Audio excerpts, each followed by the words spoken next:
Jailer 2 నుంచి big leak వచ్చేసింది. Jailer 2లో నటిస్తున్న మిథున్ చక్రవర్తి ఈ లీక్ ని బయటపెట్టాడు. జైలర్లో చాలా మంది స్టార్స్ నటించగా జైలర్ 2లో కనిపించే బాలీవుడ్ స్టార్ పేరుని బయటపెట్టాడు మిథున్. అతనెవరో చూద్దామా?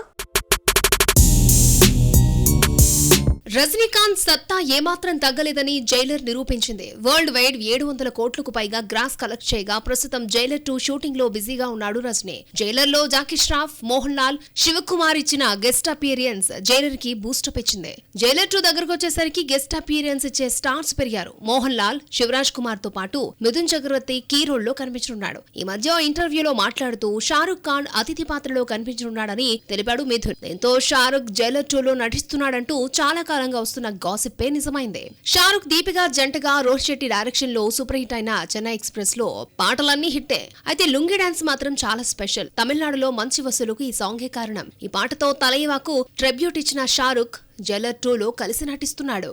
జైలర్ 2లో బాలకృష్ణ నటిస్తాడు అన్న న్యూస్ లో నిజం లేదు. ఈ ప్లేస్ ని షారుఖ్ భర్తీ చేశాడు అనిపిస్తోంది. శివరాజ్ కుమార్ తన పాత్ర గురించి మాట్లాడుతూ ఫస్ట్ పార్ట్ ఎక్కడ ఆగిపోయిందో అక్కడే సీక్వెల్ స్టార్ట్ అవుతుందని, పార్ట్ 1 తో పోలిస్తే పార్ట్ 2లో ఎక్కువ కనిపిస్తారని చెప్పుకొచ్చాడు. జైలర్ 2ను జూన్ 12న రిలీజ్ కి సన్నాహాలు చేస్తున్నారు. శృతి హాసన్ కి హీరోయిన్ ఛాన్సులు రాకపోయినా ఏం పర్వాలేదు. ఈ అమ్మడిలో ఉన్న మల్టీ టాలెంట్ కాపాడుతూ వస్తోంది. తెలుగులో ఒక్క ఛాన్స్ లేకపోయినా సింగర్ గా ఎలా బిజీ అయిపోయిందో చూసేద్దామా? గ్యాప్ ఇవ్వకుండా లవ్ స్టోరీస్ నడపడం శృతి హాసన్ కి మైనస్ అయింది. ఈ ఎఫెక్ట్ ఆమె కెరియర్ పై పడింది. 2 ఏళ్ల క్రితం వీరసింహారెడ్డి, వాల్తేరు వీరయ్య, సలార్ తో హ్యాట్రిక్ హిట్ సొంతం చేసుకున్న తెలుగు ఇండస్ట్రీ అమ్మడిని పట్టించుకోలేదు. ప్రియుడు కోసం శృతి గ్యాప్ తీసుకుంటే అది కాస్త కంటిన్యూ అయింది. వెయిట్ చేయగా కూలీలో ఇంపార్టెంట్ రోల్ లో నటించే ఛాన్స్ వచ్చింది. అయితే సినిమా హిట్ కాకపోవడంతో ఆఫర్స్ దక్కలేదు. ఎట్టకేలకు ట్రైన్ మూవీలో విజయ్ సేతుపతితో నటించే ఛాన్స్ అందుకుంది శృతి. శృతికి హీరోయిన్ ఛాన్సులు బాగా తగ్గిపోయినా సింగింగ్ ఛాన్సులను అందుకుంటోంది. మహేష్ రాజమౌళి మూవీ వారణాసిలో పాడిన సంచారి సాంగ్ ఎమ్మడికి పేరును తీసుకొచ్చింది. ప్రస్తుతం నటిస్తున్న ట్రైన్ మూవీలో శృతి పాడిన పాటను ఫస్ట్ సింగిల్ గా రిలీజ్ చేశారు. కణాకులి కారా అంటూ శృతి పాడిన ఈ పాట తమిళకు బాగా నచ్చింది. ఈ సినిమాకు మిస్కన్ దర్శకుడు. 92లో సింగర్ అవతారం ఎత్తి శృతి హాసన్ తెలుగులో పాడింది తక్కువే. ఓ మై ఫ్రెండ్, రేసుగుర్రం, ఆగడులో ఐటెం సాంగ్ లో ఆడి పాడింది. హాయ్ నాన్న సాంగ్ లో పాడటమే కాకుండా స్పెషల్ అపియరెన్స్ ఇచ్చిన శృతి ఆ తర్వాత తెలుగులో కనిపించలేదు. సంక్రాంతి రేస్ లో 7 సినిమాలున్నాయి. ఇందులో 5 స్ట్రైట్ మూవీస్ ఉన్నా చిరంజీవి శర్వానంద్ తో పోటీ పడలేకపోతున్నాడు. రిలీజ్ కి ఇంకా 20 రోజులు కూడా లేదు. మనశంకర వరప్రసాద్ ఏ విషయంలో వెనకపడిపోయాడు? Have a look. సంక్రాంతి సినిమా సీజన్ జనవరి 9న రాజాసాబ్ రిలీజ్ తో మొదలవుతోంది. 9 నుంచి 14 వరకు ప్రతిరోజు సినిమా పండుగే. 6 రోజుల పాటు సాగే ఈ సంక్రాంతి సినిమా సీజన్ లో 9న విజయ్ జననాయగన్, 10న శివకార్తికేయన్ పరాశక్తి, 12న చిరంజీవి మనశంకర వరప్రసాద్, 13న రవితేజ భర్త మహాశయులకు విజ్ఞప్తి, 14న నవీన్ పొలిశెట్టి అనగనగా ఒక రాజు, శర్వానంద్ నారీ నారీ నడుము మురారి రిలీజ్ అవుతున్నాయి. స్ట్రెయిట్ 5 సినిమాల్లో రాజాసాబ్, నారీ నారీ నడుము మురారి నుంచి తప్ప మరో మూవీ నుంచి టీజర్ కూడా రాలేదు. రాజాసాబ్ అయితే ఏకంగా ట్రైలర్ తో వచ్చేసింది. సినిమాను ముందుగా డిసెంబర్ 5న రిలీజ్ చేయాలన్న ప్లాన్ తో 2 నెలల క్రితమే ట్రైలర్ విడుదల చేశారు. ఆల్రెడీ 2 సాంగ్స్ కూడా వచ్చేయడంతో జనవరి 9 లోపు టీజర్, మరో పాట లేదంటే మేకింగ్ తప్ప రాజాసాబ్ నుంచి వచ్చే స్పెషల్ ఏమీ ఉండదు. రాజాసాబ్ కంటే ముందే మీసాల పిల్ల సాంగ్ తో మనశంకర వరప్రసాద్ ప్రమోషన్ స్టార్ట్ చేశారు. ఆ తర్వాత వచ్చిన శశిరేఖ సాంగ్ కూడా ఆకట్టుకుంది.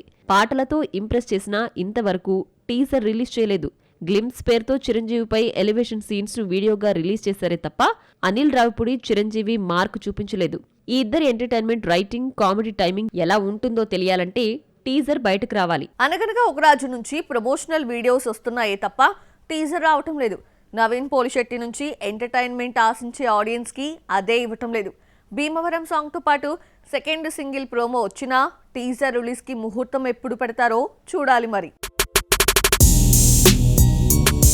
సంక్రాంతి బరిలోకి వస్తున్నామని నారీ నారీ నడుము మురారి లేటుగా ప్రకటించిన టీజర్ ఒక్కసారిగా హైప్ తీసుకొచ్చింది. శ్రీ విష్ణుకు సామజ వర్గమన వంటి హిట్ ఇచ్చిన రామ్ అబ్బరాజు దర్శకత్వంలో ఈ సినిమా రూపొందింది. 8 నెలల క్రితమే సినిమా నుంచి దర్శనమే సాంగ్ వచ్చింది.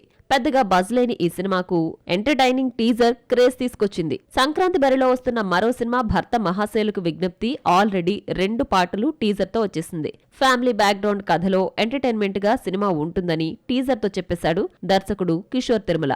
సంక్రాంతి బరిలో మనశంకర్ వరప్రసాద్, అనగనగా ఒక రాజు ఎంటర్టైన్మెంట్ మూవీగా వస్తున్నా టీజర్స్ బయటకొస్తే గానీ ఎంత బాగా ఆడియన్స్ ని నవ్విస్తారో తెలీదు. రష్మిక మందన్న లక్కీ హీరోయినా, లేదంటే ఆమె పడిన కష్టానికి ఫలితం దక్కిందా? ఈ మధ్యకాలంలో ఏ హీరోయిన్కి లేనన్ని హిట్లు రష్మిక సొంతం చేసుకుంది. 2025లో 3 హిట్లు కొట్టిన నేషనల్ క్రష్ ఏ సినిమాలు చేస్తోంది? మరి పెళ్ళెప్పుడు చూద్దామా?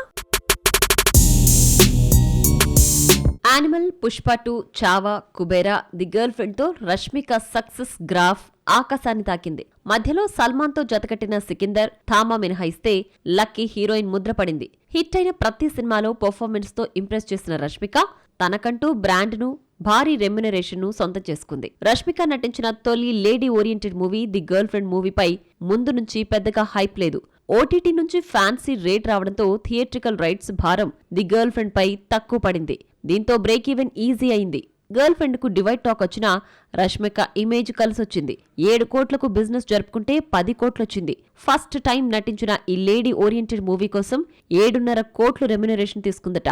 గర్ల్ ఫ్రెండ్ బడ్జెట్ 24 కోట్లయితే రష్మిక రెమ్యునరేషనే బడ్జెట్లో 30% దాటిపోయింది. అయినా ఈ అమ్మడికున్న ఇమేజ్ తో ఓటీటీ 21 కోట్లు తీసుకొచ్చింది. రష్మిక నటించిన హిందీ సినిమాలు Goodbye, Mission Majnu flop అయినా పుష్ప, యానిమల్, పుష్ప 2 హిట్ కావడంతో బాలీవుడ్ లో లక్కీ హీరోయిన్ ముద్రపడింది. హిందీ రికార్డులను కొల్లగొట్టిన పుష్ప 2 800 కోట్లకు పైగా కలెక్ట్ చేసింది. చావాతో బ్లాక్ బస్టర్ ను కంటిన్యూ చేసింది. కేవలం గ్లామర్ రోల్స్ మాత్రమే అని కాకుండా పర్ఫార్మెన్స్ కు అవకాశం ఉన్న పాత్రలే ఎంచుకుంటూ హిట్స్ మీద హిట్స్ కొడుతోంది రష్మిక. కుబేరా రష్మికకు పేరు తీసుకొచ్చింది. తెలుగులో 3 నుంచి 4 కోట్లు తీసుకునే రష్మిక వరుస హిట్స్ తో రెమ్యునరేషన్ ను పెంచేసింది. థామా కోసం 12 కోట్లు తీసుకుందన్న టాక్ బాలీవుడ్ వర్గాల్లో వినిపించింది. 20-30 కోట్లు తీసుకుంటున్న దీపిక తర్వాత నెక్స్ట్ ప్లేస్ ఈ కన్నడ బ్యూటీదే. రష్మిక ప్రస్తుతం మరో ఉమెన్ సెంట్రిక్ మూవీ మైసా చేస్తోంది. ఇక హిందీలో కాక్టైల్ 2 చేతిలో ఉంది. ది గర్ల్ ఫ్రెండ్ రిలీజ్ కి ముందే మైసా కాక్టైల్ 2 కి కమిట్ అయింది. ఫిబ్రవరిలో విజయ్ ను పెళ్లి చేసుకుంటున్న వార్తలు రావడంతో కొత్త సినిమాలు ఒప్పుకోలేదా అన్న టాక్ ఫిలిం వర్గాల్లో నడుస్తోంది. ఒక్క సినిమా తలరాతను మార్చేస్తుంది అనటానికి ఖైదీ లోహర్ బెస్ట్ ఎగ్జాంపుల్. 4 ఏళ్ల పాటు 4 సినిమాలు చేసినా రాని గుర్తింపుని డ్రాగన్ తీసుకొచ్చింది. ఈ సినిమా తర్వాత ఖైదీ 3 భాషల్లో 8 సినిమాల్లో నటిస్తూ బిజీ అయిపోయింది. తెలుగులో ఏ సినిమాలు చేస్తుందో చూసేద్దామా? మోడల్గా కెరియర్ స్టార్ట్ చేసిన అస్సాం బ్యూటీ ఖైదీ లోహర్ 4 ఏళ్లు తిరగకుండా సౌత్ ఇండస్ట్రీని ఏలేస్తోంది. డ్రాగన్ రిలీజ్ తర్వాత ఖైదీ లోహర్ డేట్స్ అడ్జస్ట్ చేయలేనంతగా బిజీ అయిపోయింది. స్టార్ హీరోస్ ఛాన్సులు ఇచ్చినా కాల్ షీట్స్ వెతుక్కోవాల్సిన పరిస్థితిలో పడిపోయింది. క్రేజీ హీరోయిన్స్ 3-4 సినిమాలు చేస్తుంటే ఖైదీ ప్రస్తుతం 8 సినిమాలు చేస్తోంది. ప్రదీప్ రంగనాథన్, ఖైదీ జంటగా నటించిన తమిళ చిత్రం డ్రాగన్ తమిళంలోనే కాదు తెలుగులో ఘన విజయం సాధించింది. తెలుగు రైట్స్ ని 3 కోట్లకు అమ్మితే 10 కోట్లు వచ్చింది. తెలుగులో అల్లూరి మూవీలో శ్రీ విష్ణుతో జతకట్టిన సినిమా ఫ్లాప్ కావడంతో మరో ఛాన్స్ దక్కలేదు. డ్రాగన్ హిట్ తర్వాత తెలుగులో బిజీ అయిపోతుంది ఖైదీ. ఫంకీ మూవీలో విశ్వక్సేన్ హీరోయిన్ గా సెలెక్ట్ అయింది. Nani pan India movie the paradise లో ఛాన్స్ కొట్టేసింది. 25 ఏళ్ల ఖైదీ సినిమా ఎంట్రీ 21 ఏళ్లకే కన్నడ మూవీ ముగిల్పేటేతో మొదలైంది. ఆ తర్వాత మలయాళం, తెలుగు, మరాఠీ మూవీస్ చేసిన రాని గుర్తింపు తమిళ డెబ్యూ డ్రాగన్ తీసుకొచ్చింది. ఈ అమ్మడి కెరియర్ ను మార్చేసి క్రేజీ హీరోయిన్ ని చేసేసింది. ఖైదీ లోహర్ సౌత్ లో బిజీ హీరోయిన్ గా మారిపోయింది. తమిళంలో 3, మలయాళంలో 3, తెలుగులో 2, మొత్తం 8 సినిమాలు చేస్తోంది. మరి స్టార్ హీరోస్ పిలిచి ఛాన్స్ ఎప్పుడు ఇస్తారో చూడాలి.